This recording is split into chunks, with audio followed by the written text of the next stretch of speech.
સમાચાર ગાંધીનગરથી મળી રહ્યા છે। સરકારી આરોગ્ય કેન્દ્ર બંધ જોવા મળતા લોકોમાં રોષ। રોગચાળાના વચ્ચે સેક્ટર 24નું સરકારી આરોગ્ય કેન્દ્ર બંધ જોવા મળ્યું। 24 કલાક સારવારના દાવાઓ વચ્ચે આરોગ્ય કેન્દ્ર બંધ હાલતમાં। દર્દીઓને દવા માટે ધરમધક્કા ખાવાનો આવ્યો વારો। ટાઇફોઇડના વધતા કેસ વચ્ચે આરોગ્ય કેન્દ્ર બંધ રહેતા ઉઠ્યા છે સવાલ।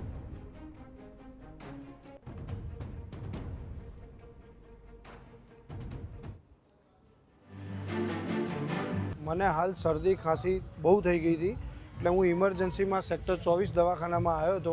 અહીંયા દવાખાનું બંધ છે બરાબર। હવે મારે ઇમરજન્સીમાં તકલીફ હોય તો હું ક્યાં જઉં?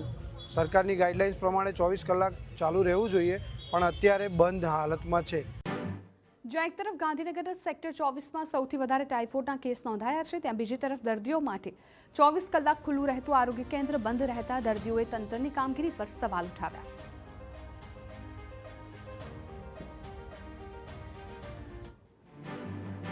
સરકારશ્રીની ગાઈડલાઈન છે કે અત્યારે 24 કલાક દવાખાનું ચાલુ રાખવું, છતાં પણ દવાખાનું બંધ છે। અત્યારે હાલ શ્રીનગર, હર્ષિદનગર, ઇન્દિરાનગર, આદર્શનગર, સત્યમ શિવમ સહયોગ એપાર્ટમેન્ટ સેક્ટર 24 ખાતે એક્ટિવ કેસ છે, વધારે નહીં તો 150 કેસ એક્ટિવ છે। તેમ છતાં પણ દવાખાનું બંધ હાલતમાં છે।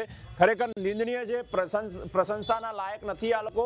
વારે ઘડીએ કહેવા છતાં પણ કોઈ તંત્ર સુધરતું નથી।